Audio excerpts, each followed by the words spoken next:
Assalamualaikum warahmatullahi wabarakatuh.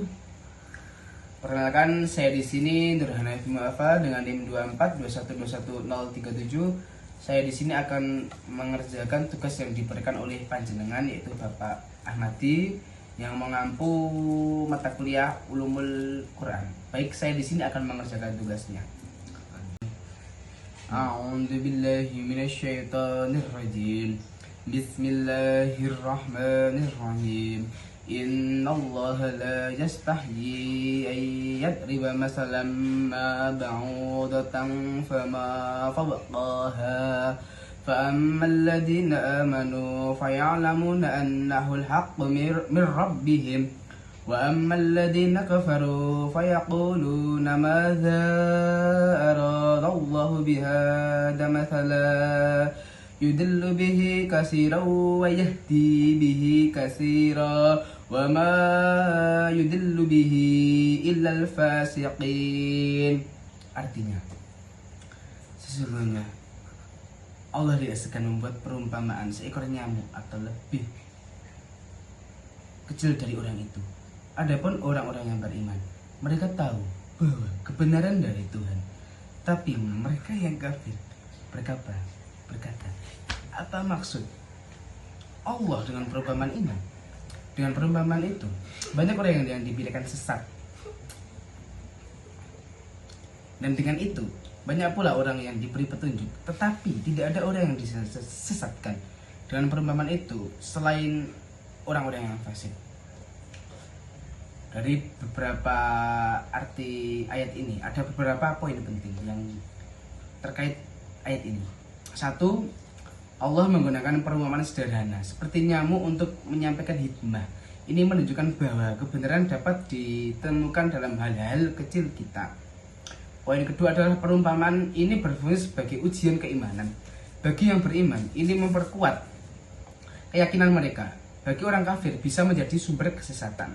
Ayat ini mengajarkan bahwa tafakur atau perenungan terhadap ciptaan Allah, baik yang besar maupun kecil, renungannya seperti kita perlu rendah hati dan terbuka mencari kebenaran, bahkan dari hal-hal yang tampak kecil, segala mungkin, sekecil mungkin. Keimanan sejati itu ditunjukkan dengan kemampuan kita melihat hikmah dari segala situasi. Seperti kita diberi cobaan, bahwa itu kata cobaan itu tetap ada hikmahnya. Kalau kita sakit, itu pertanda kita disayang oleh Allah. Kalau kita tidak pernah sakit, itu hal yang perlu dipertanyakan. Ilmu pengetahuan dan keimanan seharusnya berjalan beriringan, saling menguatkan satu sama lain. Kalau keimanan berjalan sendiri, maka kita akan lupa dunia. Seperti kita ada cerita sedikit lah tentang orang yang lupa dunia. Dia itu melupakan dunia. Dia itu sering tidur di rumah, tapi tidak memakai kasur, jarang nonton TV, ya melupakan dunia lah, hanya ibadah. Kalau kita hanya fokus dunia, kita tidak pernah melupakan akhirat. Ya kita seperti jarang sholat, ya zina, puasa Ramadan tidak puasa, ya gitulah. Sikap kita terhadap kebenaran menentukan apakah kita akan mendapat petunjuk atau kesesatan. Nah, seperti kita kan dari tahajud atau suatu tengah malam lah, kita kan bisa mendapat petunjuk. Kalau kita kesesatan, ya kita melanggar kewajiban dan kita menjalankan yang haram.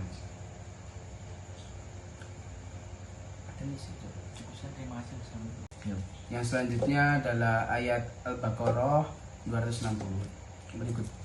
A'udzu billahi minasyaitonir rajim. Bismillahirrahmanirrahim. Wa idh qala Ibrahimu Rabbi arini kaifa tuhyil mauta qala awalam tu'min qala bala walakin liyatma'inna qalbi fala fahud arba'atan minat tayri fasurhunna ilayka thumma ij'al ala kulli jabalin minhunna juz'an thumma ad'uhunna ya'tinaka sya'ya wa'lam annallaha azizun hakim. Yang artinya adalah, dan ingatlah ketika Ibrahim berkata, Tuhanku, perlihatkanlah kepadaku bagaimana engkau menghidupkan orang-orang mati. Kemudian Allah berfirman, belum percayakah engkau? Dan dia Ibrahim menjawab, aku percaya, tetapi hatiku tenang, mantap. Dan dia Allah berfirman, kalau begitu ambillah 4 ekor burung, lalu cincanglah oleh kamu, kemudian letakkan di atas masing-masing bukit satu bagian. Kemudian panggillah mereka, niscaya mereka datang kepadamu dengan segera. Maka ketahuilah bahwa Allah Maha Perkasa, Maha Bijaksana. Kalau hikmah yang dapat kita ambil adalah penguatan iman. Permintaan Nabi Ibrahim bukan karena keraguan, tetapi untuk menenangkan hatinya. Ini menunjukkan pentingnya keyakinan yang mendalam tentang iman. Kebesaran Allah. Ayat ini menegaskan kekuasaan Allah dalam menciptakan dan menghidupkan kembali makhluknya. Itu mudah bagi Allah. Bahkan surga dan neraka itu makhluk. Semua itu yang di dunia itu makhluk. Tapi makhluk itu ada jenisnya. Makhluk yang abadi dan yang tidak abadi. Kalau surga itu makhluk yang abadi.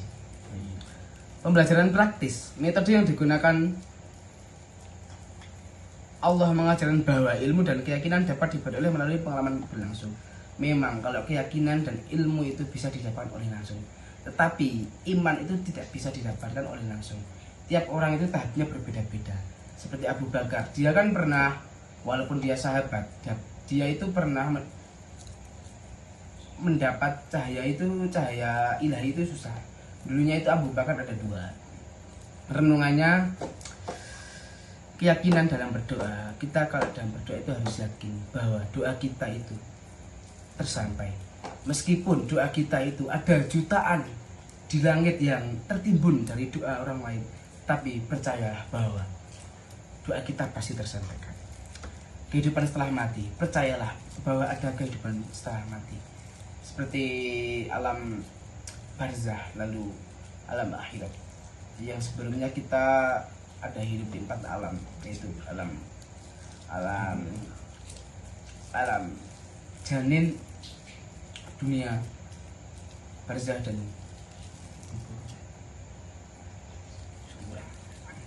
akhirat. Kebijakan dalam penciptaan. Proses yang diperlihatkan kepada Ibrahim menunjukkan bahwa segala sesuatu terjadi dengan hikmah dan perencanaan. Semua itu sudah direncanakan oleh Allah, karena Dia yang maha tertinggi. Yang selanjutnya adalah saya akan melanjutkan ke surat Al-Imran ayat 7 yang berbunyi, A'udzu billahi minasyaitonir rajim. Bismillahirrahmanirrahim. Walladzi anzala 'alaikal kitaba minhu ayatun muhkamatun hunna ummul kitabi wa ukhuru mutasyabihat famal ladzina fi qulubihim zaz'un fayattabi'una ma tasyabahu minhu ibtigha'al fitnah wa ibtigha'a ta'wilih wa ma ya'lamu ta'wilahu illallah warrasikhuna fil ilmi yaquluna amanna bih kullum min indi rabbina wa ma yadzakkaru illa ulul albab. Yang artinya Dialah yang menurunkan kitab Al-Quran kepadamu Muhammad. Di antaranya ada ayat-ayat Muhammad.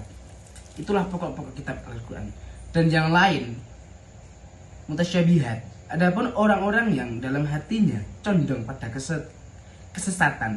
kesesatan mereka mengikuti yang mutasyabihat untuk mencari fitnah, untuk mencari-cari takwilnya, padahal tidak ada yang mengetahui takwilnya kecuali Allah. Dan orang-orang yang berilmunya mendalam berkata, kami beriman kepada Al-Quran Semuanya dari sisi Tuhan kami. Tidak ada yang dapat mengambil pelajaran kecuali orang-orang yang berakal. Baik, dari poin ini kita bisa dapat kayak ilmiahnya seperti ayat utama. Dialah yang menurunkan kitab kepada kamu, yaitu kitab Al-Quran. Di antara isinya ada ayat-ayat yang Muhammad. Itulah pokok-pokok isi Al-Quran dan yang lain-lain mutasyabihat, kecenderungan hati. Adapun orang-orang yang dalam hatinya condong kepada kesesatan, maka mereka mengikuti sebagian ayat-ayat yang mutasyabihat daripadanya untuk menimbulkan fitnah. Berarti orang-orang yang cenderung hati seperti mengikuti ayat-ayat ini dan tidak menimbulkan fitnah, pengetahuan dan iman. Dan orang-orang yang mendalami ilmunya berkata, kami beriman kepada ayat-ayat yang mutasyabihat. Semuanya ini sisi Tuhan kami. Renungannya pentingnya memahami Al-Quran. Ayat ini mengingatkan kita untuk berpegang pada ajaran yang jelas dan tidak terjebak dalam penafsiran dan salah satu ayat jamaah. Banyak kasus-kasus kayak pernah itu kemarin, kasus salah tafsir di daerah Solo. Itu banyak, lupa ayat berapa. Intinya ada kasus yaitu salah penafsiran. Kemungkinan bisa menjadi perang antara umat Islam, ya bukan perang antara umat Islam, tapi perang ajaran Islam yang pastinya itu. Kecenderungan hati untuk mencari makna ayat-ayat ini sering samar, seringkali didorong oleh niat buruk atau keinginan untuk memberikan kesesatan. Tiga adalah peran ilmu. Hanya orang-orang berilmu yang dapat memahami dan menerima kebenaran dari ayat-ayat ini tersebut dengan baik, menunjukkan pentingnya pendidikan dan pemahaman mendalam terhadap agama. Oke, mohon maaf jika ada kesalahan. Saya manusia punya kesalahan, yang tidak punya kesalahan adalah Allah. Allahumma fiq ila qomitorik. Wassalamualaikum warahmatullahi wabarakatuh. Waalaikumsalam warahmatullahi wabarakatuh.